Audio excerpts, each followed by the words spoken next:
रहमानुल्लाह गुरबाज से जब इंडिया के बॉलर्स की बैंड बजानी शुरू हुई थी तो पल भर को लगा था कि वो जो अफगानिस्तान ए ने इंडिया ए के सामने किया है, क्या अफगानिस्तान इंडिया के सामने कर पाएगी?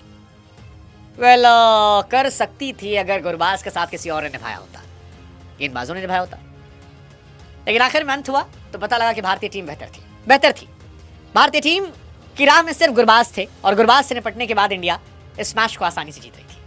194 रन बनाती अफगानिस्तान, जिसमें रहमानुल्लाह गुरबाज ने 50 गेंदों में शानदार शतक लगाया। क्या कमाल की पारी थी, धुआं कर दिया। 50 ओवर का मैच, बारिश की वजह से 25 ओवर होता है, लेकिन अफगानिस्तान पूरे 25 ओवर नहीं खेल पाया। इंडिया थोड़ा स्लो थी, लेकिन आखिर में कमाल लाजवाब राहुल, और पूरी पारी में कैप्टन गिल ने बताया कि ये नया भारत है और नए यंगिस्तान के जो लड़के हैं वो खेलना जीतना जानते हैं। 25 ओवर का मैच भारत ने 22.5 गेंदों में जीत लिया। रोहित शर्मा का फ्लॉप शो रहा। ईशान किशन को मौका मिला, भुनाया भी, एक मास्टर बॉल पर वो आउट हो गए। श्रेयस अय्यर वाइस कैप्टन बनने के बाद फ्लॉप रहे, बट ओवरऑल इंडिया कमाल थी। उतनी ही कमाल जितने कमाल रहमानुल्लाह गुरबाज थे। Trust me, he was too good. 51 गेंदों पर 102 रन। वनडे मैच में अगर आप ऐसी पारी खेलते हैं तो आपकी जितनी तारीफ की जाए उतना कम है। गुरबाज, जिन्हें आईपीएल में साल सेलेक्ट नहीं किया गया था, वो अफगानिस्तान के मोस्ट इंप्रूव्ड बैट्समैन नजर आ रहे हैं। कैप्टन शहीदी ने भी ठीक खेलने की कोशिश की, 30 बॉल 27 रन। उमर जाई ने 16 पे 26, लेकिन इसके अलावा कोई भी बल्लेबाज जो था वो 10 से अधिक रन नहीं बना पाया। और यही वजह थी कि वो टीम जिसे शायद 250 के आसपास बना लेना चाहिए था, 250 250, वो नहीं बना पाई। हाँ जी, 10 प्लस नहीं बना पाया। मतलब आप देखो ना कि 5 ओवर में 27 रन, 3 विकेट। अगर आप इस तरह की शुरुआत करोगे तो क्या होगा? फंसा मामला। एक पार्टनरशिप हुई शहीदी गुरबाज के बीच में, लेकिन 15 ओवर में 140 भी हो गए थे। 5 में शुरुआत में खराब थे, फिर 15 में 140 गए, लेकिन आखिरी के 10 ओवरों में अफगानिस्तान फिर से क्रम्बल करती नजर आई और 54 पर 7 विकेट गिर गए। और यही वजह है कि वो पूरे 25 ओवर खेल नहीं पाए। आज इंडिया की तरफ से नजर ये थी कि गुरनूर ब्रार को मौका मिलेगा या प्रिंस यादव को। ब्रार को मौका दिया गया और ब्रार साहब ने आज कमाल कर दिया। 4 ओवर 5 गेंद 27 रन, 3 विकेट। हर्ष दुबे को मौका मिला, थोड़े महंगे साबित हुए, पिटाई हुई, लेकिन 3 विकेट। अर्शदीप सिंह इकोनॉमिकल थे, 5 over 27 run, 2 wicket. Nitish Kumar Reddy में इंडिया ने अच्छा इन्वेस्टमेंट किया है ऑलराउंडर के तौर पर, और आज उन्होंने फिर दिखाया कि बॉलिंग में he is a very improved bowler. 4 over 31 run, 2 wicket. प्रसिद्ध कृष्णा को विकेट नहीं मिला। वॉशिंगटन सुंदर बहुत महंगे साबित हुए। ये कहानी रही है कि कुछ सरप्राइज एलिमेंट निकलकर सामने आए हैं। बैटिंग थोड़ा सा मेरे लिए डिसअपॉइंटमेंट रहा, रोहित शर्मा का आउट होना। रोहित शर्मा से आई एक्सपेक्टेड बेटर, लेकिन चलिए 2 मैचेस और हैं, मैं उम्मीद करता हूं कि वो और बेहतर जाएंगे। सरप्राइजिंग एलिमेंट मेरे लिए शुभमन गिल थे, 66 गेंद पे 84 रन। क्या उनका शतक हो सकता था अगर थोड़ा जोर लगा लेते। राहुल ने आखिर में ज्यादा जोर लगा दिया। ईशान किशन ने अच्छी बल्लेबाजी की, 22 पे 34। अय्यर का फ्लॉप शो था, बट केएल राहुल 19 गेंद 39 रन।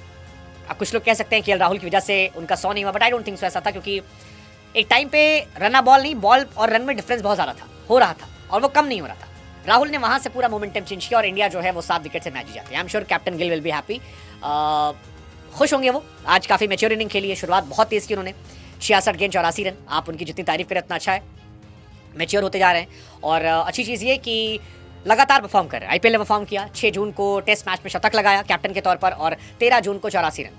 शतक मिस किया, लेकिन इंडिया के लिए कैप्टन गिल ने जबरदस्त पारी खेली। अगर आप कैप्टन गिल की पिछली 4 पारियां देखेंगे तो 56 रन 71 गेंद, 56 रन 53 गेंद, 23 रन 18 गेंद पे, और आज 84 नॉट आउट जो थी वो कैप्टन गिल का देखने को मिला। फास्टेस्ट अगर आप 3000 रन देखेंगे ओडीआई में तो वहां पर शुभमन गिल जो है वो 2nd नंबर पर आ गए। फास्टेस्ट हाशिम अमला का है 57 पे, गिल 62 पे आ गए। साई होप और फखर जमान 67 इमाम के साथ थे। बाबर आजम से भी तेजी हो गए, तो बाबर से तेज जा रहे हैं। हालांकि इनका असली कंपटीशन जो है वो बाबर वाबर से नहीं है, वो आखिर में आएगा विराट कोहली से। कि क्या विराट कोहली के आसपास वो जाएंगे? बट आज अफगानिस्तान में रहमानुल्लाह गुरबाज की भी तारीफ होनी चाहिए, क्योंकि इंडिया के सामने इतनी तेज शतक लगाना और 25 ओवर शतक लगाना ये तो आसान नहीं होता। शाहिद अफरीदी ने काम किया था 45 गेंदों पर, और आज गुरबाज ने काम किया है 48 गेंदों पर। ये अपने आप में कमाल है। फास्टेस्ट ओडीआई 100 फॉर अफगानिस्तान भी अगर आप बात करोगे तो वो भी इन्हीं के नाम हो गया है, 48 गेंदों पर इंडिया के सामने। इससे पहले ये रिकॉर्ड जो था वो 72 गेंदों पर था मोहम्मद शहजाद के नाम, जो स्कॉटलैंड के सामने था। छोटी छोटी टीमों के सामने पहले स्टार्ट से करीम सादिक का था 72 गेंदों पर, शहजाद का 85 पर था, बट इंडिया के सामने ये बड़ा स्टार्ट लेना अपने आप में कमाल है। तो फास्टेस्ट ओडीआई 100 वर्सेस इंडिया भी अगर आप देखोगे तो उसमें ये नंबर 2 पर आ गए 48 बॉल पे। इस 3 नंबर पर फॉकनर का है, 4 पे डिविलियर्स का है, ब्रिस्वेल का है 5 पे। अगर आप मोस्ट सिक्सेस अफगानिस्तान के लिए देखोगे एक ओडीआई इनिंग में तो वहां पर भी गुरबाज का नाम आ गया है। गुरबाज पहले भी हालांकि गुरबाज थे, गुरबाज ही उनके सबसे बड़े प्लेयर है। 9 छक्का पहले मारा था, 8 मारा है, तो वहां पर भी एक रिकॉर्ड जो है वो गुरबाज के नाम चला गया है। अगर 50 से 100 के कन्वर्जन में देखोगे तो वो भी गुरबाज के नाम रिकॉर्ड जो है सबसे ज़्यादा है। तो ओवरऑल अफगानिस्तान में गुरबाज जो है वो बेहतर प्लेयर हैं, हम सब जानते हैं। 53 इनिंग में 9 शतक है, 7 अर्धशतक है।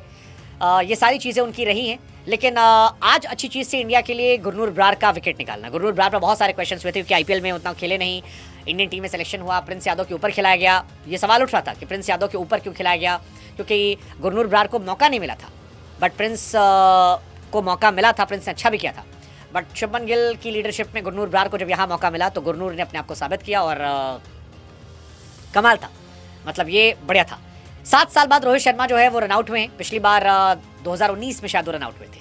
रोहित शर्मा अगर बात की जाए तो बहुत रनआउट नहीं होते हैं, बट इनके सामने हो जाते हैं। 2024 में भी रनआउट हुए थे, एक बार T20 में रनआउट हुए थे 2024 में। तो ठीक है, वही कहानी थी। बट रोहित से हम और देखना चाह रहे थे कि रोहित शर्मा क्या करते और बेहतर। पर ठीक था, बढ़िया था। केएल राहुल ने भी अच्छी पारी खेली फिनिशर के तौर पर। He is a very versatile player. India अभी अच्छी टीम लग रही है। मतलब आज जायसवाल को नहीं खिलाया गया, वो एक सवाल हो सकता था कि आज जायसवाल क्या खेलना चाहिए था। बट ईशान किशन को भी आप किसी दिन खिलाते हो तो आप कोई डाउट नहीं करेगा, और ईशान भी कमाल के प्लेयर है। बट आज का दिन डेब्यूटेंट के नाम था। गुरनूर बरार 4 ओवर 5 गेंद 3 विकेट, हर्ष दुबे 3 विकेट। ईशान किशन को बहुत लंबे समय बाद मौका मिला, वो भी अपने आप में कमाल था। तो ओवरऑल जो ये नई इंडिया है ये कमाल की टीम लग रही है, और we expect better from this team. Let's just hope कि ये टीम जो है और ज़्यादा बेहतर करे, और ज़्यादा कमाल करे, और ज़्यादा धमाल करे। और लेट्स सी, हो सकता है सेकंड मैच में शायद हम अफगानिस्तान को सपोर्ट करने भी जाएं। दिल में इंडिया, जर्सी पर अफगानिस्तान। बट फिलहाल well played team India. Congress.